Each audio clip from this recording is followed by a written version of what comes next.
Hello, and welcome to another episode of Chatter, a podcast from The Gist, with me, Josh Hamilton. Brian Frydenborg, the journalist and author, was my guest on today's show. He's the author of a new book, A Song of Gas and Politics, How Ukraine is at the Centre of Trump-Russia. Ukrainegate is the scandal being pushed by the Trump campaign as an attempt to discredit Joe Biden.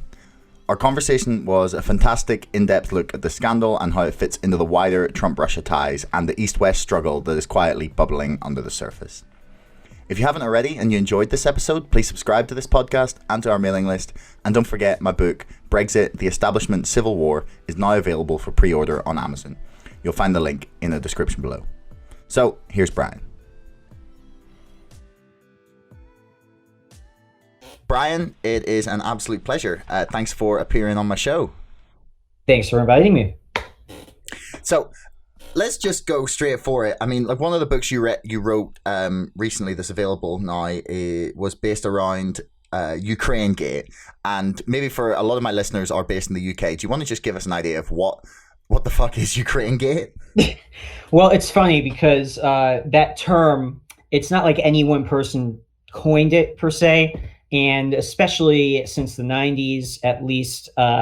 I can't speak as much to the 80s, but since the 90s, any kind of big scandal, because of how big Watergate was and because of how a lot of journalists tried getting a bit cuter and more trendy, especially when the internet really picked up with throwing out phrases to try and make them stick. If there's a big political scandal in the United States, you basically add gate to it. And sometimes you'll make fun of a scandal for being overblown by facetiously doing that. So I talked about Hairgate with Nancy Pelosi, and lo and behold, there was actually an earlier situation where Bill Clinton got like a haircut and ended up holding up an airport or something by accident, and that was a Hairgate. So it's basically the fact that there was a huge scandal involving Ukraine, and it was a very complex series of events.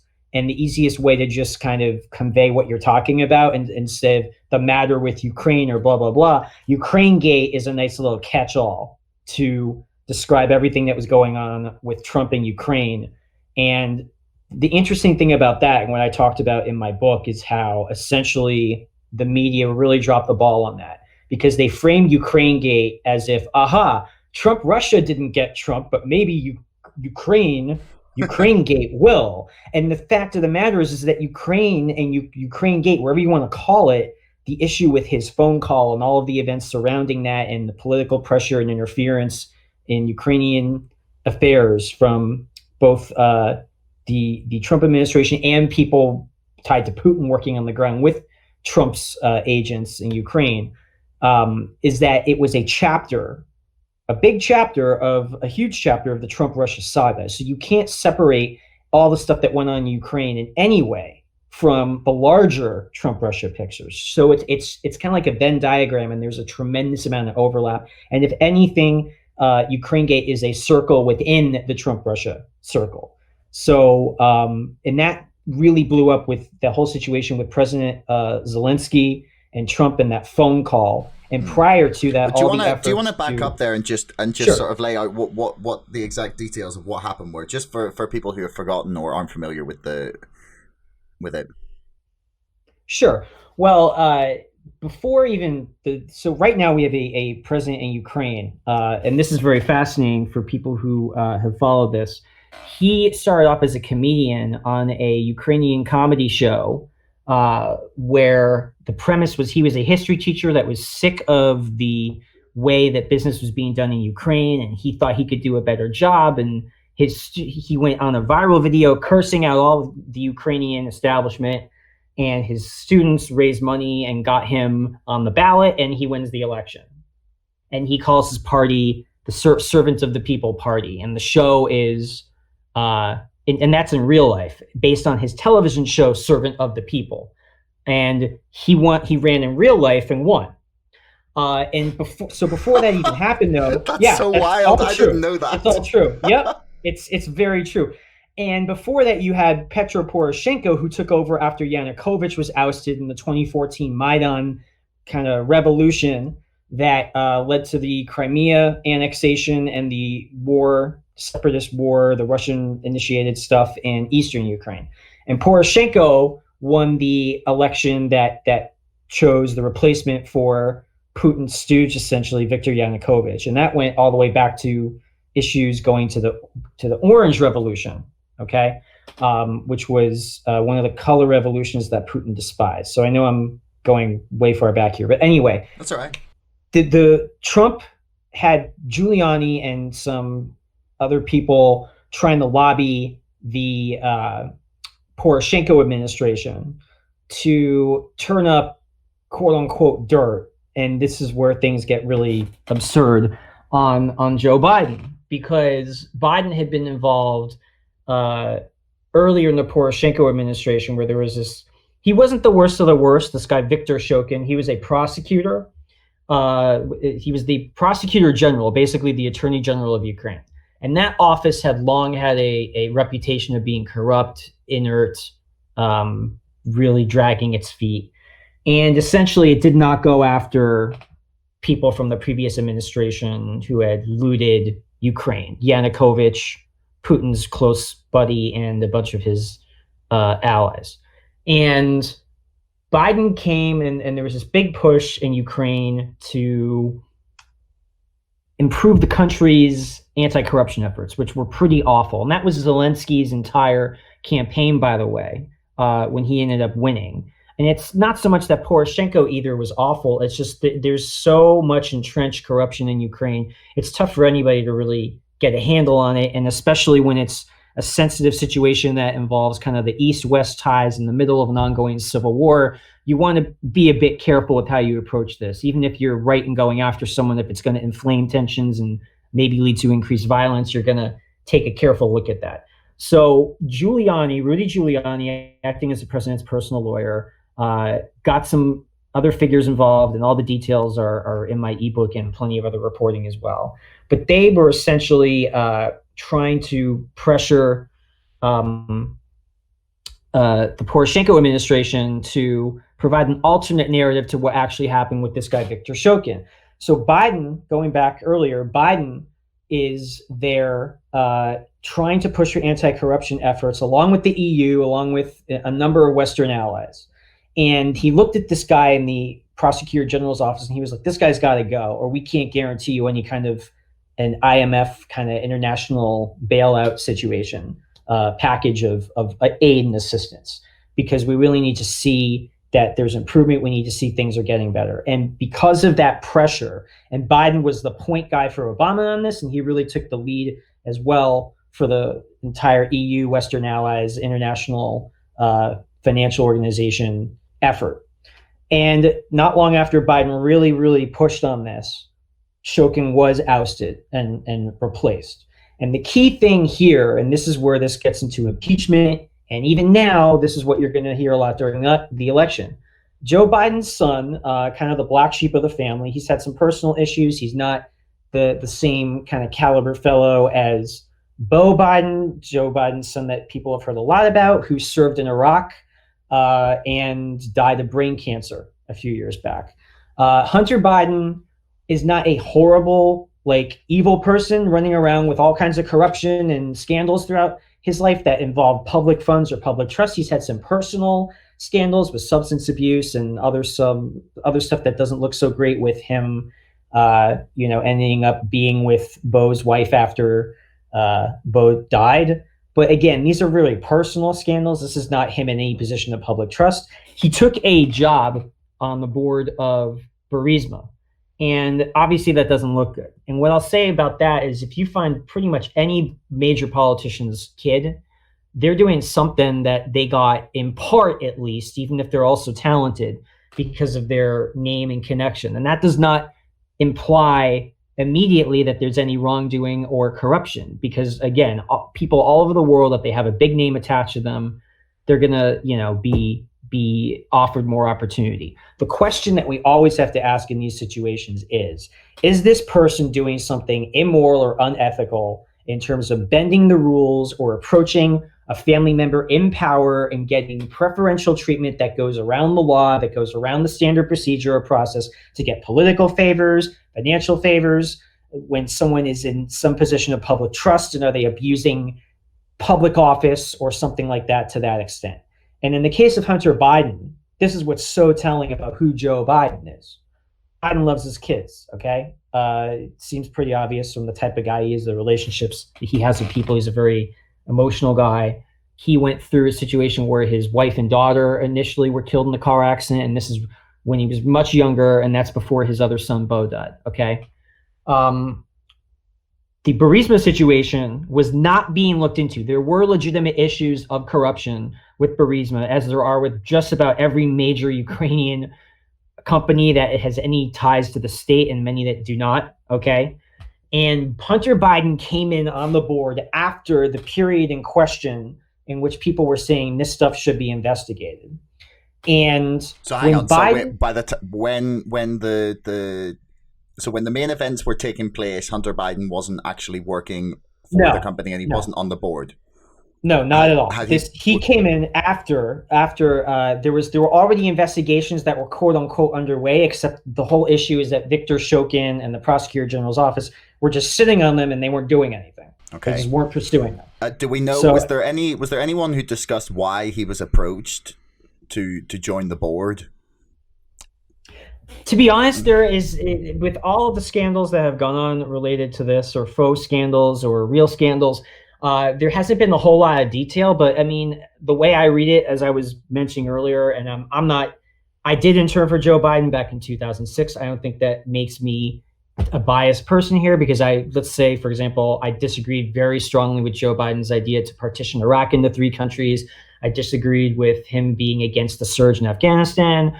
I love Joe Biden, but I also, when I don't agree with him, or I think he does something wrong or should have done something different, I'm not shy to say that. So in this case, with Hunter Biden taking the board, you can find all kinds of, it's just the way the world works. If you're the son of somebody famous, you're going to have certain doors open to you. And especially if you haven't made your own way, you're usually going to take some of these opportunities. I mean, Chris Cuomo is a great reporter for CNN. If his father wasn't Mario Cuomo and his brother wasn't Andrew Cuomo, would he have had that opportunity? There's a fine CNN reporter, Jackie Kucinich, whose father is Dennis Kucinich, mayor, I think it was, of Chicago. He ran for the presidency for the Democratic Party at least once, I think twice. Rand Paul's a senator. His father, Ron Paul, was really big in politics. George W. Bush ran for governor of Texas, but boy, that Bush name sure got. I mean, so this is just the way things work. So yeah, I mean, so go back to how. Yeah, no, I'm just curious. As it's just to me, it seems like interesting that this company would approach someone who was the son of the person who, like you said, was the point guy, or the go-to man, like leading the charge against corruption.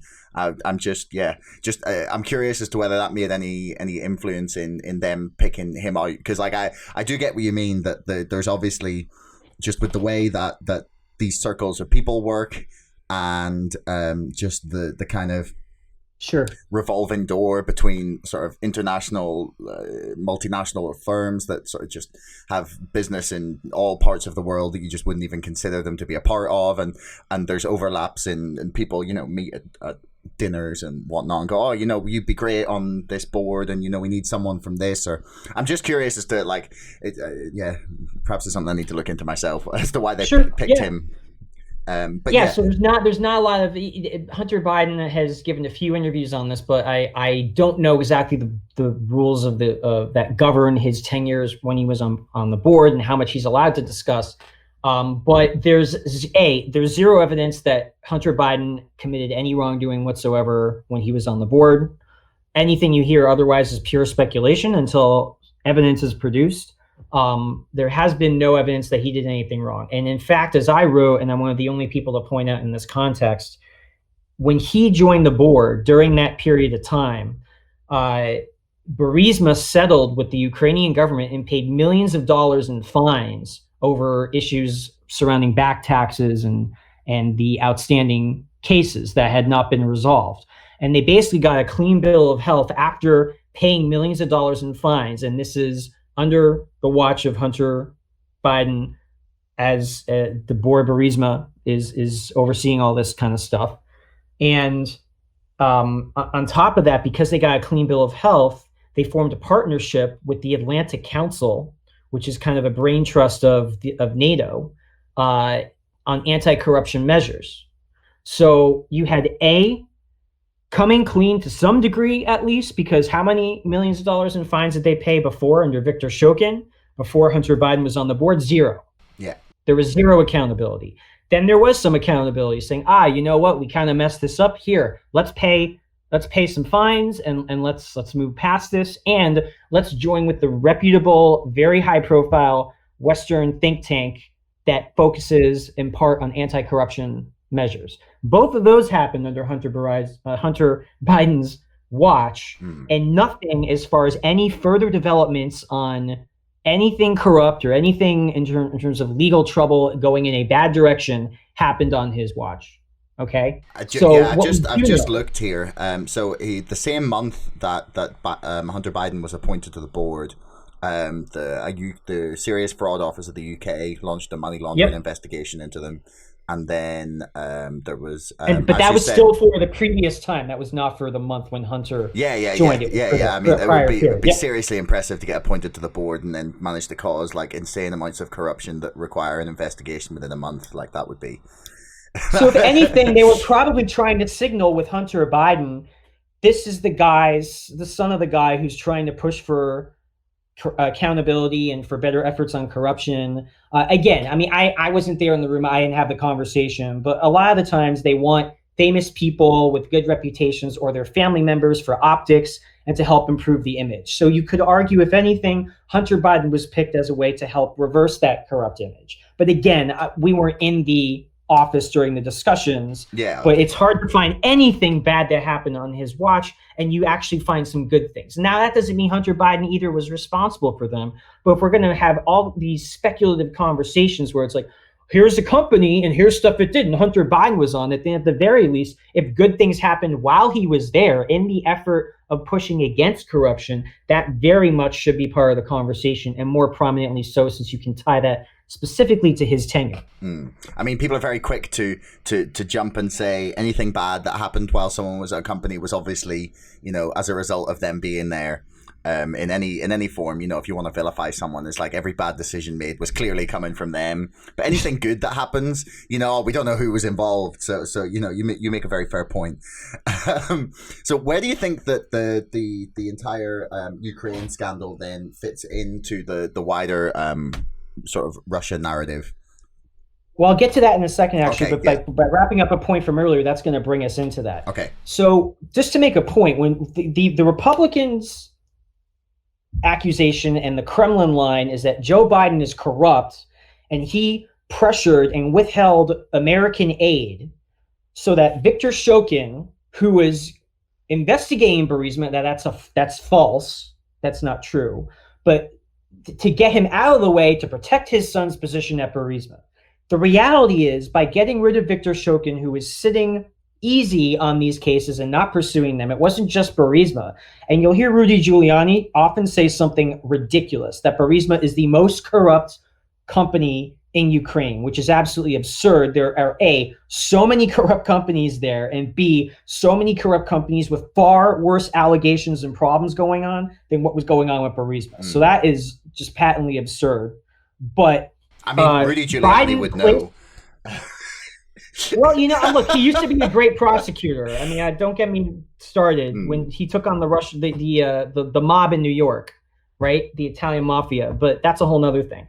But so with Ukraine with Burisma, Viktor Shokin's removal actually exposed Burisma and therefore Hunter's position with Burisma, Biden's own son's position on the board, to negative action, to further investigation. Not that his son had done anything wrong, but it's bad for his son if the company comes under investigation and gets prosecuted and yada, yada, yada. All this was on the table with whoever was going to replace Shokin, and that was the whole point. So Biden actually put his family's interests aside and said, I'm going to get someone who's going to look at companies like Burisma and may very well look into Burisma, even though my son's on the board. So the narrative that the Republicans and that Putin's allies and Russian media and Shokin himself have pushed are completely gaslighting because it's literally an example of Biden putting his family interests aside, exposing his son's position to risk, and pursuing what was in U.S. interests and Ukrainian interests, and that was pursuing anti-corruption efforts. And so what happened, this is why we went into impeachment, and this goes into the giant picture to get to your other question of Trump-Russia. Giuliani's on the ground working with some of his agents, and then they're liaising with corrupt people tied to earlier administrations, including Yanukovych. And one of these people is Dmitry Firtash, who's this oligarch who is central to this giant money laundering scheme that involved billions of dollars of Ukrainian gas, in which Putin essentially organized it so that Gazprom would sell really low price gas to intermediary shell companies that Dmitry Firtash, this Ukrainian oligarch who is allied with Putin and allied with Viktor Yanukovych and his Party of Regions, which is the pro-Russian party for many years in the major pro-Russian party in Ukraine. And this is, by the way, this is where we start getting a little, bells ringing, 4-alarm fire. This is the same guy that Paul Manafort worked for as his top political consultant for years. Paul Manafort, as in the man who would run Trump's campaign at the height of the 2016 election, including the period where he clinched enough delegates and had his convention and won the nomination. Okay. Mm-hmm. And this guy had been dealing with Putin allies and these Ukrainian oligarchs allied with Putin for years, including Oleg Deripaska on efforts to subvert political affairs in Montenegro to make them more pro-Kremlin. And then later on, during 2016, there's actually the Russians get caught trying to have a hot coup in Montenegro, right? But there were earlier efforts in which this guy Manafort partnered with Oleg Deripaska, a Russian oligarch very close to Putin, on these and other efforts to boost Putin's image and to help his allies. And at the same time, he was helping Viktor Yanukovych this whole time. So Dmitry Firtash is right in the middle. He's the public face of kind of the money scams in which this really cheap gas coming from Gazprom under Putin's direction was sold to Firtash, who then sold it at a much higher rate to the Ukrainian state. And then they took those profits to flood Ukrainian politicians and the political scene with cash to bribe and control your politicians, to bend them to the will of Putin, to the Party of Regions, to Viktor Yanukovych's interests, which were again all tied to Putin's desire to keep Ukraine in Russia's orbit, to keep it from having stronger ties with the West, to keep it from joining with the EU, and to keep it under his thumb. And so this entire situation that we're talking about in Ukraine is all part of this worldwide chess game since the end of the Cold War, in which Putin especially has tried to reassert Russian influence over former Soviet states and former Russian-dominated states and former Soviet-dominated states. So not just those that were in the Soviet Union, but some that were outside. And in this case, we have Ukraine as ground zero. This epic struggle since the Orange Revolution back in the mid-2000s, all the way through now, where there's actually a war. It's a war for the soul of Ukraine, a war for Russian influence versus Western influence. And this is going on in many other places. It's going on. There's a lot of issues with Transnistria and Moldova. There are issues in the Baltic states. There's also issues where we see with Brexit, with the Scottish referendum, with Catalonia.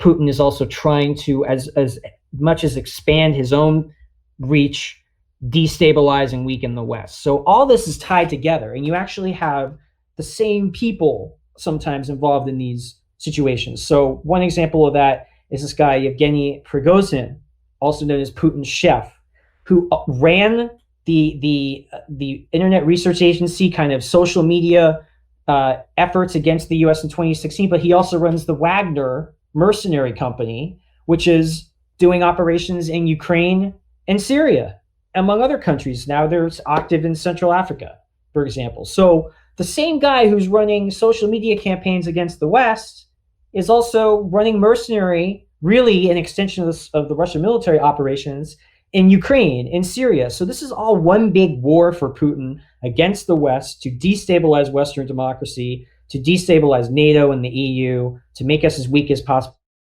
and to expand his control over the states that as quickly as they could ran away from Russia after the Cold War. And Ukraine is smack dab in the middle of that. Everything going on between Zelensky and Putin, and before that, Poroshenko and Putin, and before that, with Yanukovych and Putin working together to keep this kind of old style corrupt Soviet state type operation going on in Ukraine. And Poroshenko's election, and especially Zelensky's, was a rebuke of that, which infuriated Putin, right? So that's the whole big picture, is that we're essentially Ukraine's ground zero in the battle for democracy and for the Western influence versus Russian influence worldwide.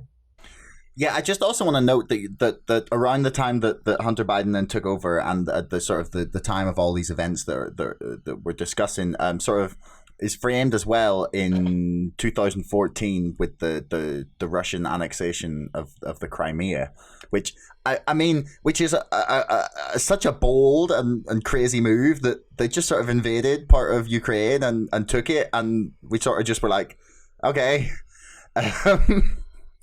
But I had not really heard anyone expressing Ukraine as being so important in the battle for between the East and the West, basically in that struggle in Eastern Europe. Do you think that Russia are winning that struggle at the moment in your mind? I do, and I want to be fair to Russia too, by the way, because I don't blame them at all for wanting to have strong influence in Ukraine and for trying really hard to keep Ukraine pro-Russian. They have been invaded throughout the centuries through Ukraine and suffered devastating losses of life and industry and what have you, whether we're talking about 2 German invasions in the 20th century, Napoleon. Before that, you have issues with the Poles and Lithuanians, sometimes even in other eras. And if we had the Russians doing a very strong pro-Russian campaign in Mexico or Canada, I think that would make us nervous. What I can't forgive is how the Ukrainian people are free to choose what they want. And again, I'm aware that there is a bit of U.S. hypocrisy here. If you go back to the height of the Cuban Revolution and the early days of Fidel Castro, at the same time, that was the 1960s. That was a different world. We are now in 2020, and the U.S. is not doing Bay of Pigs stuff anymore when it comes to trying to preserve our influence in the Western Hemisphere and in other places. There are big exceptions like Bush in Iraq, and that has been repudiated as a failed model to just go in big on regime change, even on a country that was more or less contained. That's not to say that strikes against Assad or the Libya situation were the exact same thing. I would maintain that they're not. But essentially, I understand that Russia wants to preserve its influence. But the problem I have is that the Ukrainian people should have free and fair elections to be able to decide who they want to be allied with. And instead of Putin installing corrupt rulers through corrupt means, through bribery, extortion, and the Russian mafia, because what I didn't mention earlier with Firtash is that he was the public face of the financing to some degree, even though it was sort of hidden. But beneath the surface was Putin's top right-hand guy in terms of the Russian mafia, Semyon Mogilevich, this financial whiz of organized crime. And he was running all the stuff behind the scenes. And this guy is super close with Putin. So what you have is this really disgusting operation that turned Ukraine into, I mean, it already kind of was, but it even intensified and preserved its status as a mafia kind of client state where democracy is kind of a sham, where it's kind of a joke. And, what I say to Putin is actually do good things for Ukraine, be a good ally to Ukraine, invest not corruptly, but invest in real companies that will do a good job and serve the Ukrainian people. Don't just try to turn Ukraine into some kind of kleptocratic paradise for you and your friends, and where the only object is to stay in charge and forget whatever else. Actually try and do right by Ukraine. You might find that Ukrainians the ones that are very anti-Russian or want to move away from Russia, they may take a different look. If you want to preserve your relationship with Ukraine, make it as good as possible. Because the fact of the matter is, young people in Ukraine really wanted to be oriented with the European Union, with better jobs, better technology, less corruption, a better future, investing in education, investing in opportunities, being able to travel throughout the EU and work in different parts of the world and study in different parts of the world. This is why young people got out into the middle of the main square in Kiev and were willing to be shot at by snipers and die. They wanted a better future for Ukraine, and that corrupt old way of doing things that Putin was so intent on forcing against the will of Ukrainians onto Ukraine. That's what the last decade and a half have been all about. And then you realize that not only Trump's campaign manager for a big chunk of the campaign was Yanukovych's right-hand man in helping him stay in power, which is, again, Putin's whole endgame there. Mm-hmm. You have other figures that are now involved with Rudy Giuliani and his agents, this guy Fruman and Parnas. They both got arrested. One of them is flipped. Parnas is flipped. They were arrested about to fly to Vienna to meet with Firtash. But you have multiple figures from the United States, from Trump's campaign, in the orbit of people around this Ukraine stuff, like Dmitry Firtash, Viktor Yanukovych and others, Oleg Deripaska. I mean, there's so many bad connections, and they're not small. They're not slight. And that's the issue, is that Trump got in trouble for trying to pressure Zelensky, the current president of Ukraine. He got in trouble for trying to pressure Zelensky to dig up fake dirt and announce. It wasn't even the investigation. He just wanted the announcement. Why did he want the announcement? To damage Biden in the primaries in 2016, so that Biden would take a big hit that, oh, Ukraine's investigating Joe Biden or Hunter Biden, and that would have harmed, this is in later 2019, that would have harmed Joe Biden in the primaries and may very well have prevented him from getting the nomination. Trump was interfering in both the Democratic primary and in Ukrainian politics. And this is all tied to the bigger picture with Russia and Putin. And that's why the Russians are siding with Trump and literally feeding the Trump people and Republicans, like Senator Ron Johnson and this bogus report that he put out. They're feeding propaganda that is being repeated by Fox News, being repeated by Donald Trump, being repeated by the administration and Rudy Giuliani and others, and all over Russian social media and all over social media and Twitter. And the whole thing is that, okay, oh, so Trump's corrupt, but so is Joe Biden, so is Hunter Biden. And if they just repeat it enough, the idea is that everything is the same, everybody's corrupt, it doesn't matter. And that's what Putin's whole MO is when it comes to trying to sell himself to the rest of the world, is that, oh, the West is just as bad, they're corrupt, they do bad things too. But at least we're consistent. If we ally with you, you can kill your own people, but we won't care. We'll still keep pumping you arms and money and support.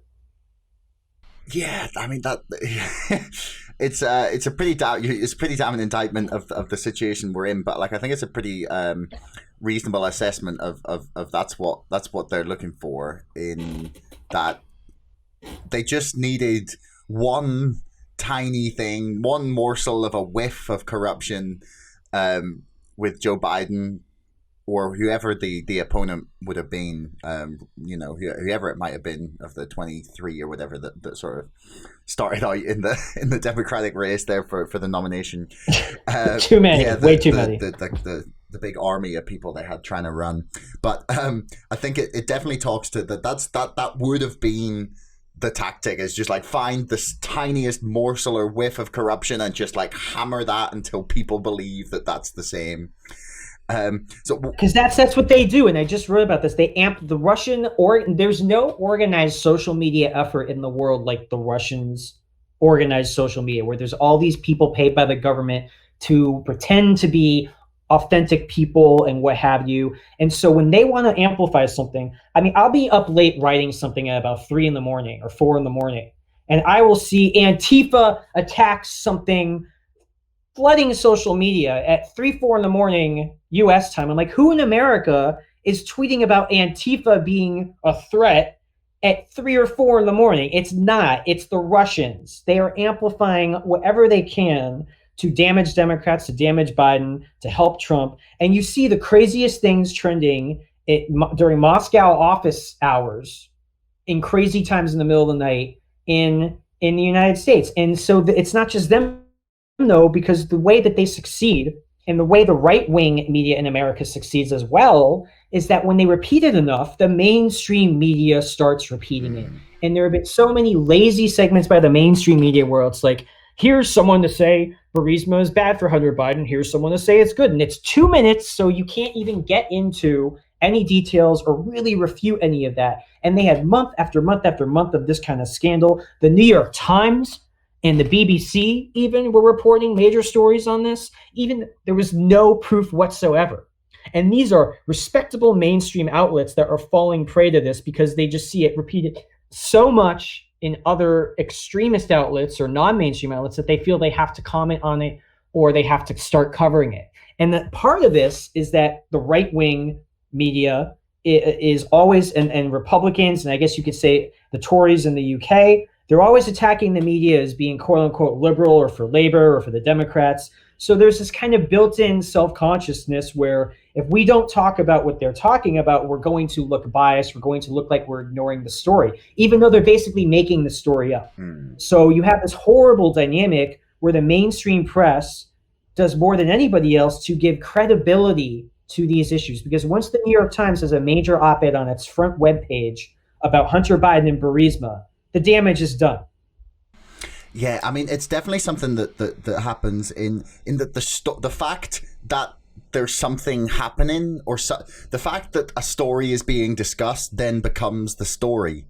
It's like, oh, look, all these people are focusing on this thing. Well, the fact that everyone's focusing on this thing is becomes like the story, the coverage of it, and it kind of spirals out from there. And it's like, oh, then the story becomes someone's reaction to someone discussing that everyone was talking about this thing, and it gets the Russians' social media effort is incredibly well organized. It was something I had to look at for while I was researching my book, and it's just mind-blowingly organized and mind-blowing how they can push things up the agenda. Because as you rightly say, it's not about always people paying attention to their initial tweets or exactly what they're saying. It's about putting something on the agenda so that it looks like people are freaking out about it, and gaslighting or triggering or however one you put it, other people to then respond to it and then blow it up from there. So it's like they're sort of just laying the traps and then waiting for everyone to fall into them, rather than them sort of like just pushing constant misinformation. And as impressive as their effort is, it's the mainstream press that gives it the most amplification. And they're not being paid by the Russians. That's just it. When they manipulate the mainstream press to start covering and talking about this, and it's not just that.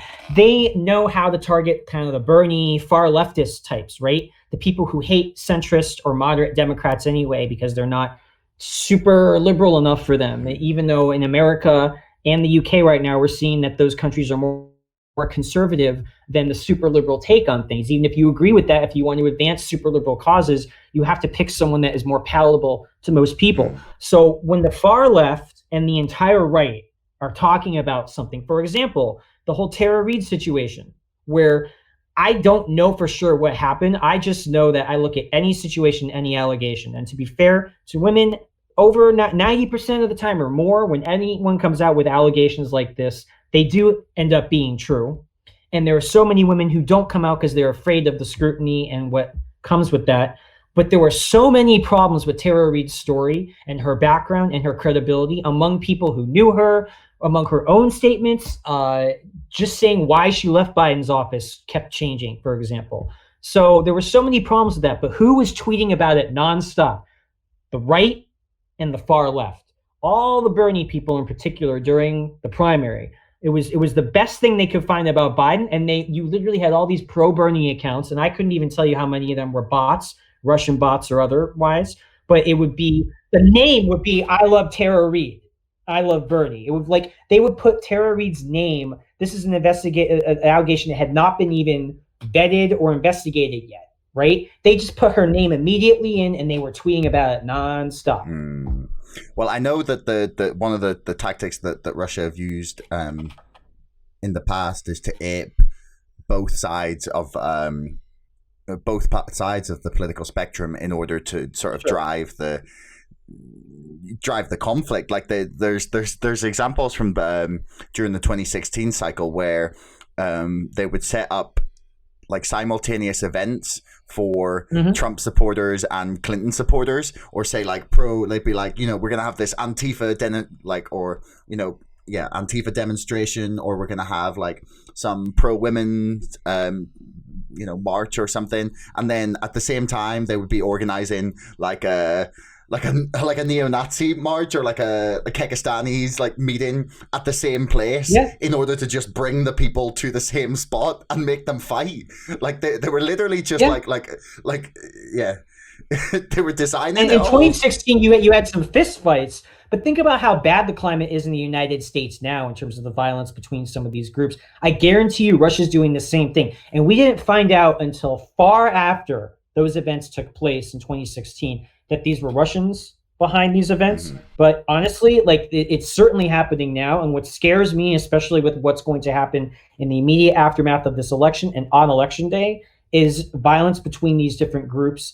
And how many of them are going to be organized by the Russians, or if not organized, how many of them are going to be amplified and promoted so that there's even more intense turnout and more intense whatever. Because the genius of the Russians, the genius of Putin, is that they're not creating brand new divisions and somehow doing that to the United States. They are exploiting very real and raw divisions that already exist, but they're making them worse. They're jamming a knife into the wound. They're jamming their finger into that wound. They're pouring acid on it, and they're making it worse and worse and worse. And when you have such a concerted effort, it's hard to quantify it, but the idea that it's not a significant effect on the intensity of this because of this Russian effort, where they're constantly focused on race relations and police brutality, both Blue Lives Matter and Black Lives Matter, and trying to make people disaffected from the center because they want the extremes to do well. That way that the center is hollowed out. There's a collapse of the center. And that's when the way Europe and America go these days, if the center collapses, it's not a left-wing guy that comes to power, it's the far right. And that far right matches Putin's political party and his domestic approach to politics, ethno-nationalist kind of machismo nationalism.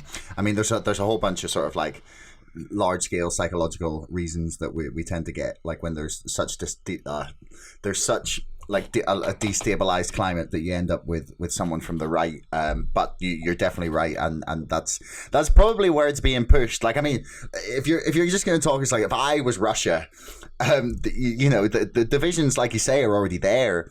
It doesn't take much to kind of fan the flames a little bit, especially in the social media era. You can just kind of you just target a few ads, program a few bots, and all of a sudden you've got like people freaking out over something. You just do that repeatedly and repeatedly and repeatedly, and it doesn't even take like a huge amount of resources to actually do it. But are you familiar with the Foundations of Geopolitics? Is that a particular book? Yeah, it's by Alexander Dugin. Basically. Okay, he's like the brain trust of like Putin's right-wing Russian nationalism. Guy, he like really came up with that stuff, and he's their chief kind of academic architect of that mentality, of that approach. Yeah, do you think that their genuine aim is to completely destabilize the West and in order to become the sole superpower, or at least in the sort of European sphere? I really do, and you have to. I'll go to my ebook real quick, and I'm going to show kind of. We just want to take a 30-year journey from basically 1990 to now, and if we understand what has happened and what Putin has been able to do in just a few short years, right? So here, let me just pull this up. This is a chapter from, I'm not reading a chapter or anything, but a chapter from my ebook, The Collapse of Russia's European Influence, okay? So when you look at the Russian extent of influence and power just before the fall of the Berlin Wall and the fall of the Soviet Union, you really have the peak of Russia's power. Yes, the Tsar's armies marched into Paris when they beat Napoleon, but they didn't stay. They didn't create a bunch of satellite states all over Europe, right? But at the end of the Cold War, you have all of Eastern Europe, except for like Yugoslavia, and I think Albania was like independent communist, but almost all of Eastern Europe is under Russian control. And they are a feared, respected world power. It's always the US and the USSR. Those are the only two superpowers people think of, and the only two superpowers. So Putin, if we go from 1991 to the first quarter of 1999, all right, just months before Putin decides to run for the presidency, the Czech Republic, Hungary, and Poland, that had all been satellite states, formally joined NATO.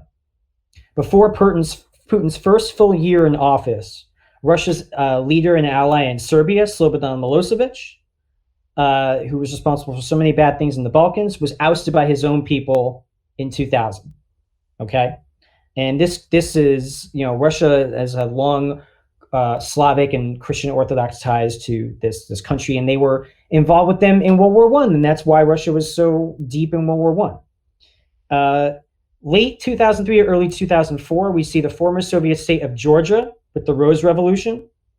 And this guy Saakashvili, who Putin would really clash with, comes to power. So they just lost Georgia. Not even a full quarter into 2004, Bulgaria, Romania, and Slovakia ended up joining NATO. And you also had, Yugoslavia breaking up, which was Serb dominated as well, right?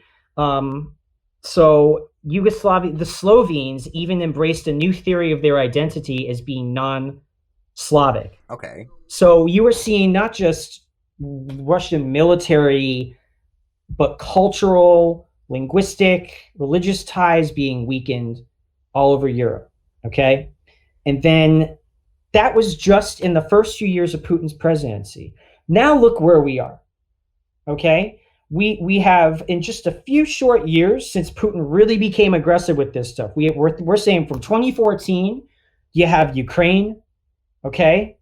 Not much later, you've got massive Russian involvement in Syria in a way the US never got involved, in a way that absolutely tilted the conflict towards their guy, Assad, there, in a way that has very much limited US influence in the region.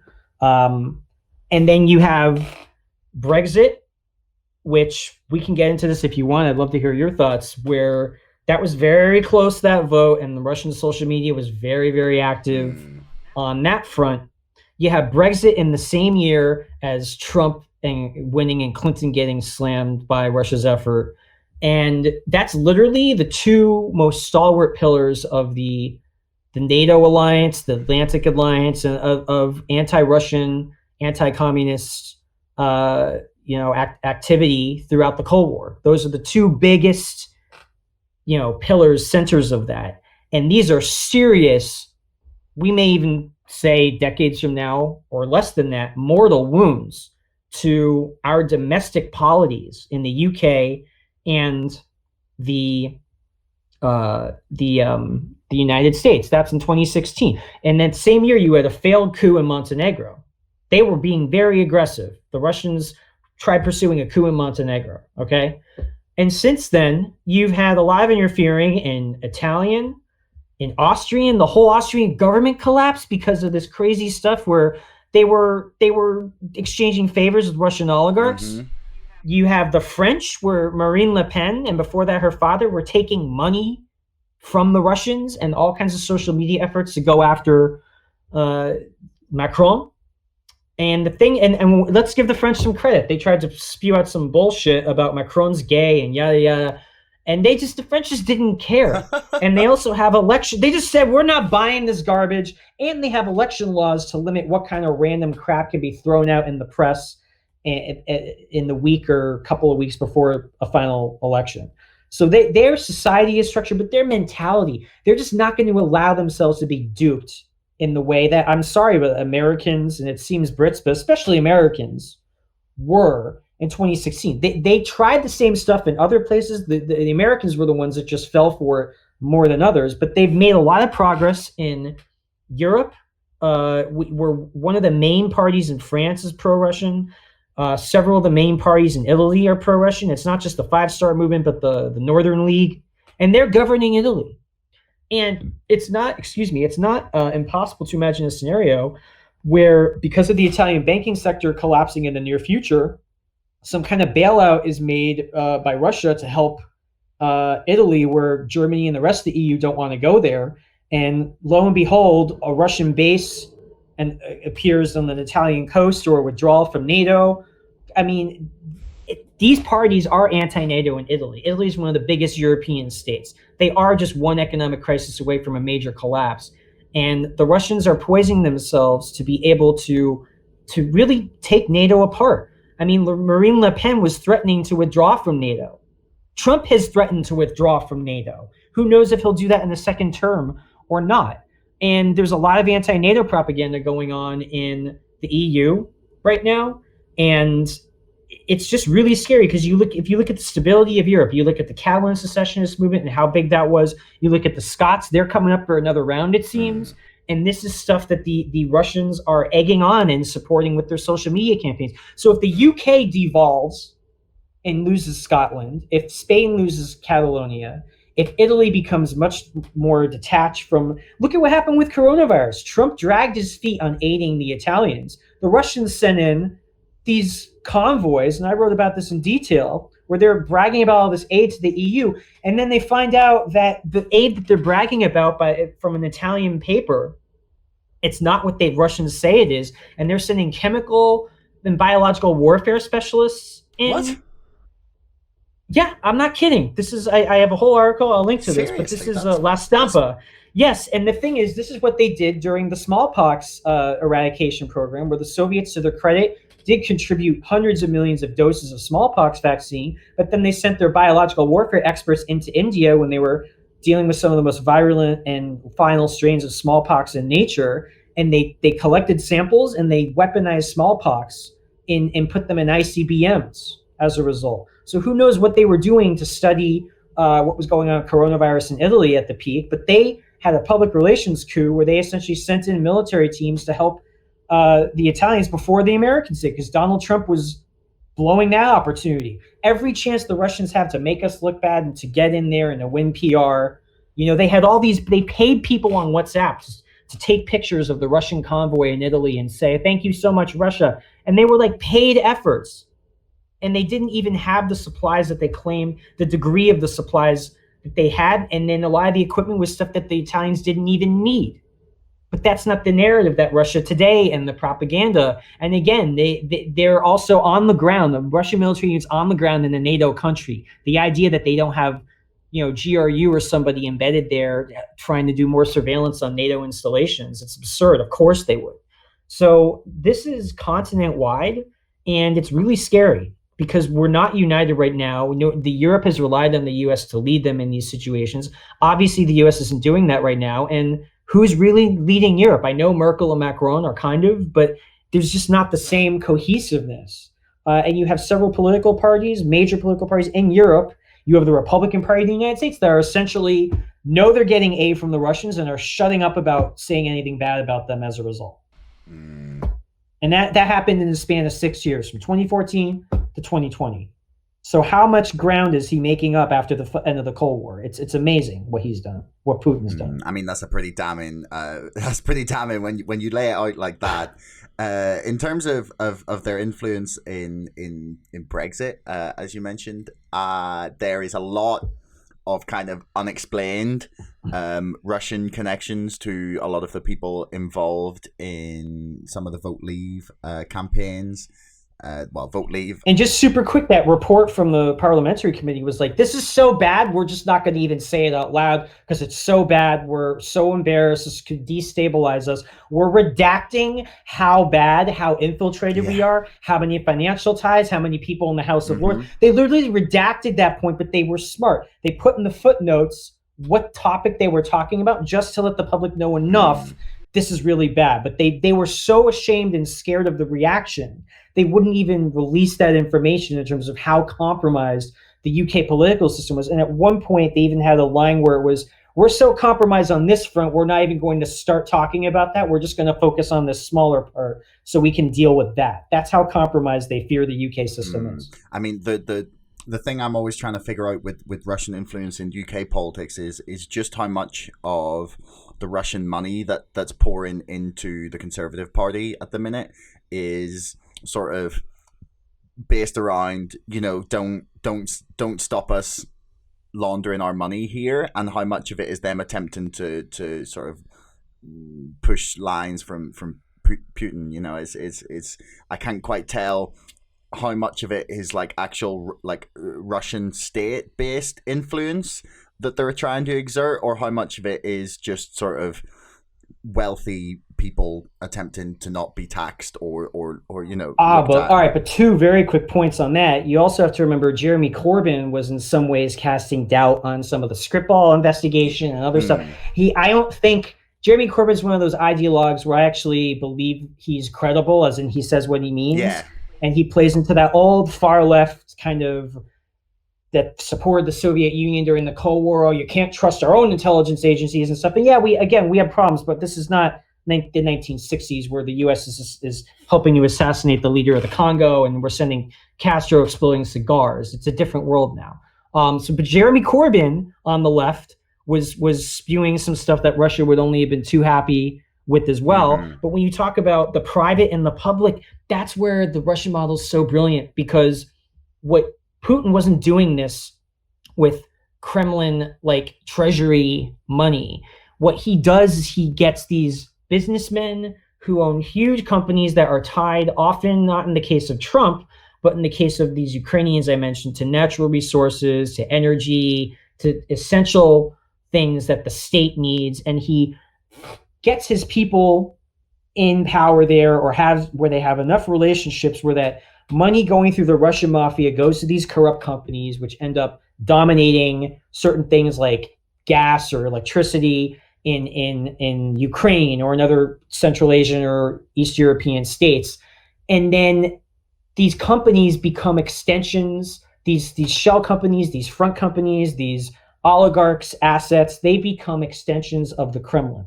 So there's almost no separation between the Russian government, companies allied to Putin, and the Russian mafia. And the three of them all work together. And these business deals cannot be separated from Putin's aims, Putin's geopolitical aims. And if you look at the Gazprom deals, where there was no reason, they are literally selling gas in ways that they are losing money. But it doesn't matter because it's extending Russian power and influence. So, these state-owned companies or even private companies, it doesn't matter if they're connected to Putin and Russia.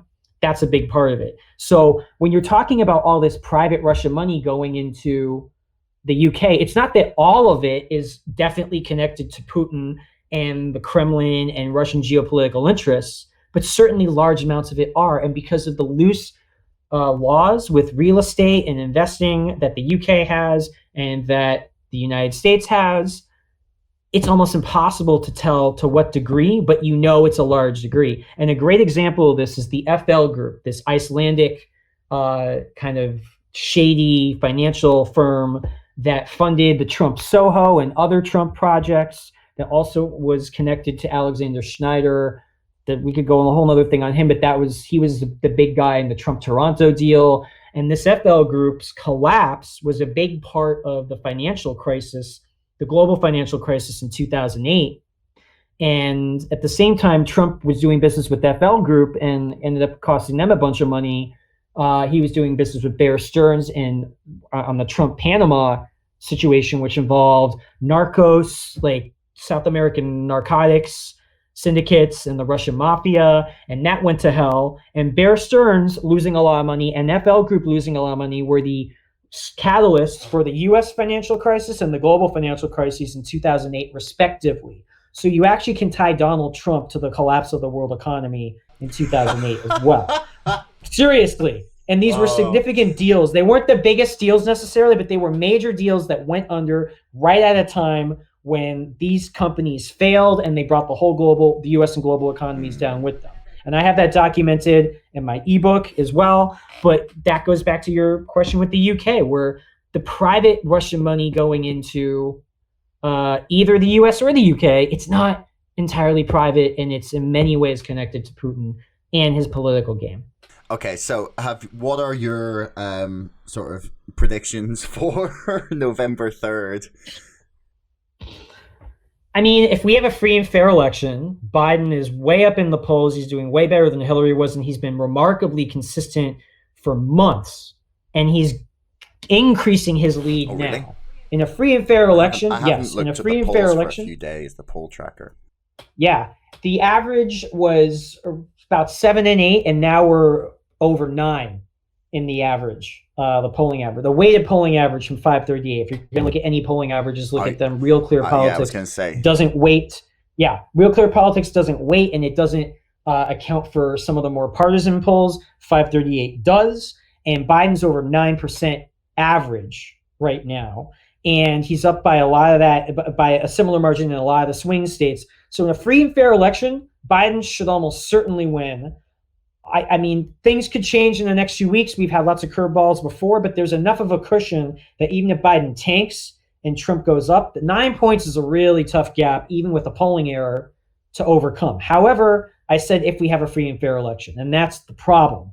Because if you've been following what's been going on with Trump and the mail-in votes, what do you mean? We are in the middle of by free and fair election.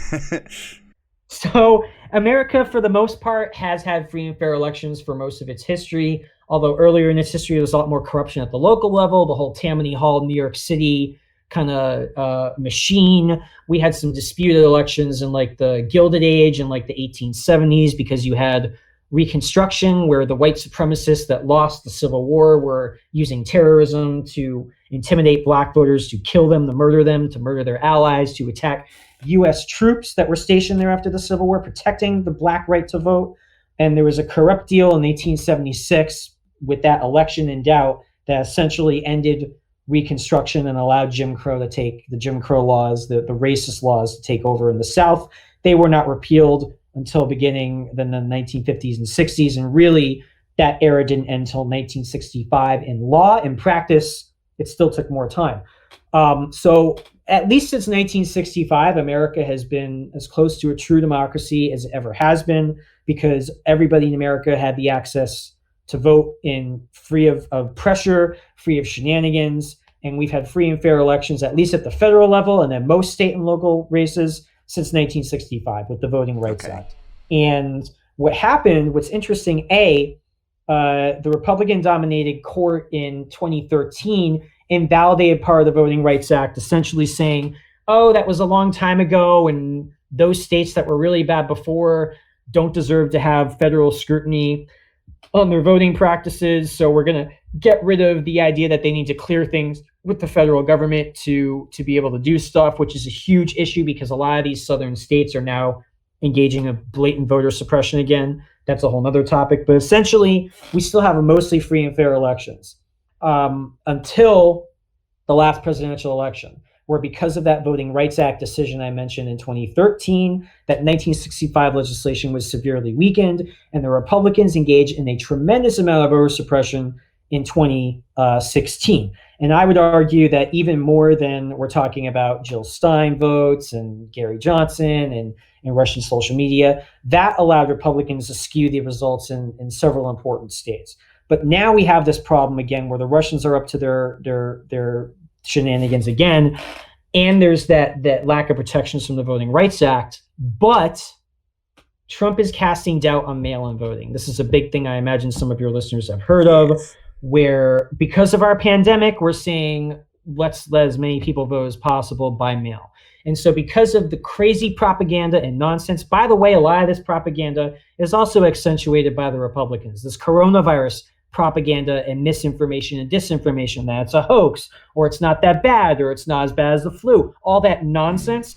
Trump's Republican voters, who tend to be much more rural and therefore not living in crowded areas, meaning they get to go vote in a small town, wait in line for a short period of time, don't have to be exposed to as many people, or in areas that are as infected by coronavirus because they're not dense urban centers.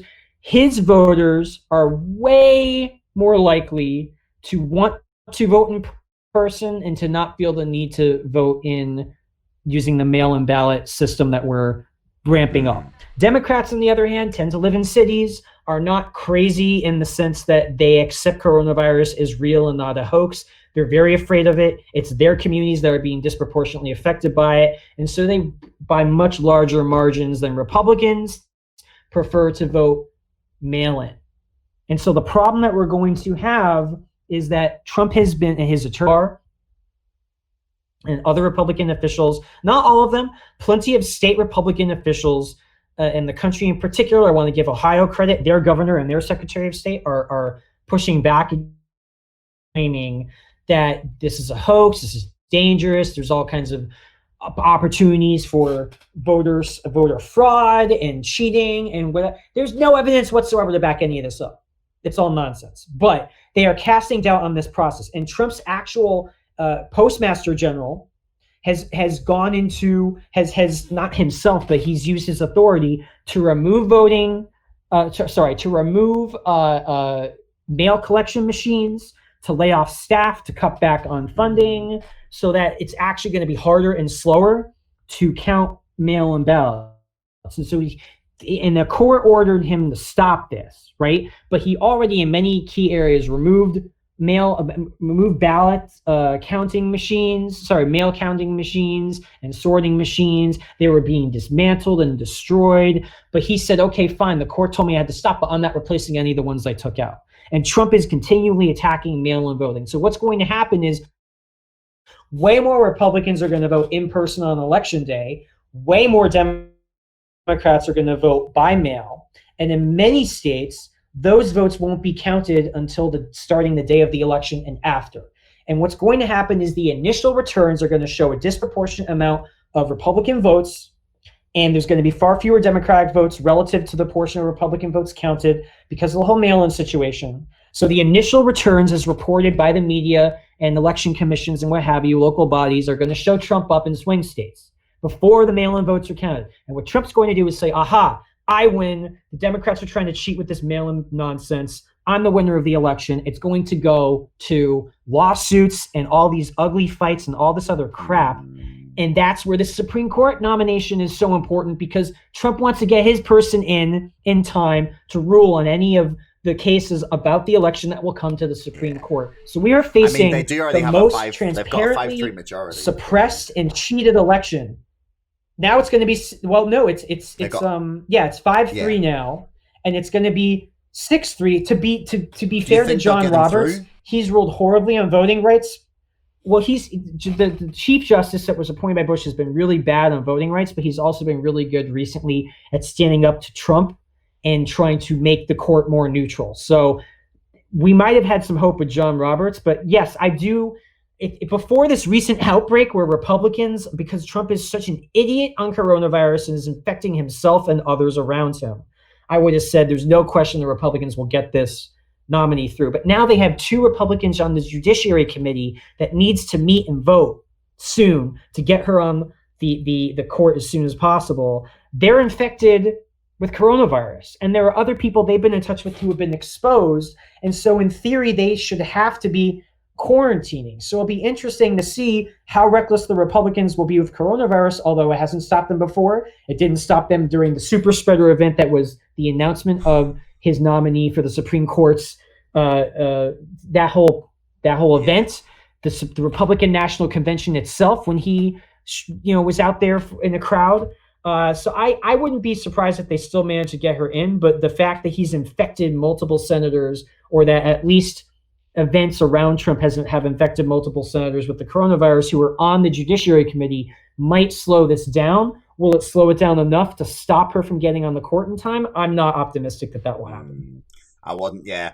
I mean, I always thought that he probably wouldn't get her through, and that would be just one more reason to get his voters to the polls. It's just one more thing to animate the base. It's just like, oh, look at those damn Democrats. They're not letting us have our nominee.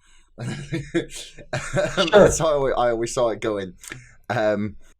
But they care so much about the court anyway that him getting her on would be just as much of a motivator. Either way, they really turn out when it comes to this court stuff. And even Republicans who hate Trump are saying, no, I like Amy Coney Barrett and I'm going to support her. Even Mitt Romney, the one Republican, I was so happy and touched by what he did. I actually cried when he voted against when he voted to impeach Trump. Yeah, Sorry. man, that was he was principles. the one Republican to vote to impeach Trump. Yeah. Even he is like, I'm going to support Amy Coney Barrett because in principle, he agrees with her. Well, we have run past the hour there a little bit, actually. I mean, yeah, we got distracted, but that was a seriously interesting discussion, man. I learned a lot, and hopefully your predictions don't come true for November 3rd. Because I don't even want to predict a winner, because if it gets to this shit show, literally, where there are people out in the streets protesting and fighting, and mail-in ballots are being thrown out and not counted. Because if you remember back in 2000, the Bush people were like all too keen on not counting any more votes. And that's what the Supreme Court ruled. The Gore was going to pull ahead of him, and they literally stopped the vote count at the state level and then the federal level with the Supreme Court, and that ended the election. But there were still more votes to count, and they weren't counted. That was just one state. This is going to happen all over the country now, and it's. I don't know if we're prepared for it. I really don't. And I even interviewed a former major general who was part of a task force that looked at situations like this to try to game out how in danger is our democracy. And the worst case scenarios they came up with were really scary. It's called the Transition Project. I'll send the link to you so you can include that. Do. And by the way, don't take my word. I do think I'm great and all, but I check my ebook, check the references. I'm not making any of this stuff up. This isn't just speculation. This is what's going on right now, and I've got the references to prove it in my work. So yeah, is there something you wanna add? Yes, just as a general point, I think for people to think about all of this, the analogy that I gave of how the media in the U.S., and I imagine in many other places has covered this, is they open up a puzzle box, and they're taking pieces of the puzzle, and they're literally throwing them at you. And these pieces are bouncing off of your chest and your body, and they're hitting the ground. Some of them are upside down with the cardboard back. Some of them are facing up. They're not put together. There's no rhyme or reason. Maybe sometimes you get a chunk of 5 or 6 or 10 puzzle pieces put together that are thrown at you in a chunk. But you look down at the ground, even as new pieces are hitting you, and you're seeing a mess. And there's no way for you to put that together as you're having more stuff literally thrown at your face. And that is how the media has covered this Trump-Russia stuff. And literally, there's a RAND report that describes the efforts at Kremlin disinformation as being a fire hose of falsehoods. I'm aware of the term.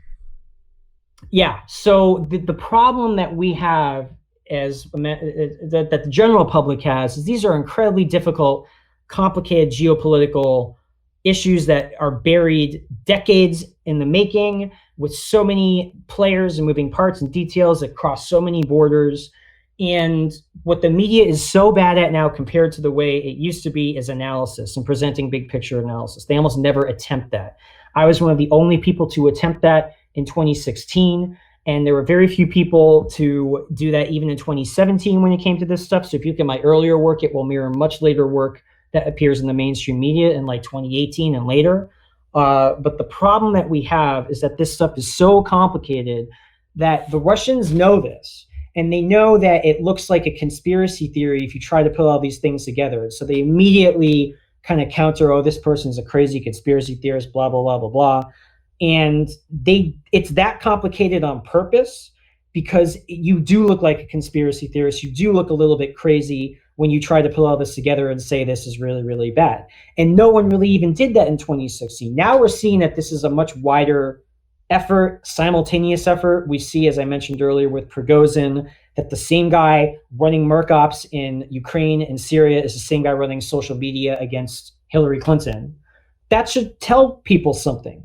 And for the media to keep repeating on every new detail and then move on to the next thing and then move on to the next thing without pausing and saying, look, this is really how it all fits together. Let's stop throwing new information at you constantly and let's take a pause to really dive into it. And I think, to be fair to myself, and I know I'm tooting my own horn here, that's what I have done, and that's what only a handful of other reporters in the mainstream media have done. And I list some of these guys in my book. They all deserve credit. But so few are doing it. You will not turn on, even now, just before the election, you will not turn on CNN or NBC News and see a special half hour or hour devoted to explaining the full picture. right? You get some special documentaries on HBO and a movie from Showtime with Brendan Gleeson playing Donald Trump, which is excellent, by the way. But how many people are going to see that? These are not mainstream press reports. These are not front page deep dives in major newspapers. So what I urge everyone to do is to look at the deep picture, because that's what the media isn't doing. And the reason so few people can talk about this and that so few people are aware of it is that the media most of the time doesn't even try to put the big picture together. They're always racing against each other, competing to get the next detail. And I respect the pressure they feel because of how many, how the news media is hemorrhaging staff and money, and papers are closing and magazines are closing. I get it, but they have to do a better job covering this, and they have to understand that the American people are ready for the big picture, and they just have to present it. Yeah, I mean, the sort of loss of the lack of quality is kind of a death spiral. I mean, they haven't got the money to hire the best reporters, and therefore they put together cheap clickbait sort of like 5-minute journalism that gets them clicks, but in the long run doesn't build them an audience that's coming to them for solid analysis, and then therefore they lose viewers, and the whole process repeats itself. It's a sad state of affairs as to the mainstream media at the minute, but. And Russia won on the clickbait. Yeah. That's how they were wildly successful. Yeah. I mean, they learned how to weaponize it before anyone.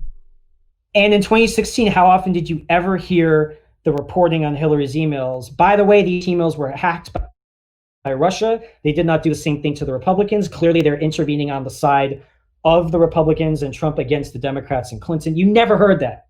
You heard that from the Hillary Clinton campaign, but not the news media. They just reported it half the time without even trying to vet or question where the information was coming from, and they just went wild with it. And they did a lot of that with some of the Burisma stuff last year, so that even now it's still false, but it still sticks to a degree on Joe Biden, except that some people have wisened up more, thankfully. But is it enough? We'll see. Well, that seems like a pretty nice place to leave things. So yeah, if you wanna send me over the links and whatnot, then we will put everything in the description below, and we'll see what happens on November 3rd. Well, I really appreciate the time, the interview, and honestly, to all your British listeners, you guys gotta be careful, because in terms of Western Europe and the West in general, you guys are like the second big front that Putin's really trying to push his advantage, and he wants to see. I'm not saying whether or not Scottish referendum should happen or there should be Scottish independence or not. I'm just saying that Putin wants the breakup of the UK for specific reasons. He wanted Brexit for specific reasons. And you guys are having a lot of the same kind of, it's not as bad, but you guys are divided in many of the same ways we are, along some of the same ideological and ethnic and political lines. And so, I'd like to see you guys handle this better than we have. So far, I don't think I can say that, but I'm rooting for you guys to do better than we have. I am. Well, here's hoping. So yeah, thanks very much, man. Thanks a lot. I appreciate it. Thanks so much for listening. If you haven't already and you enjoyed this episode, please subscribe to this podcast and to our mailing list. And don't forget, my book, Brexit, the Establishment Civil War, is now available for pre-order on Amazon. You'll find the link in the description below. Until next time, thanks for listening.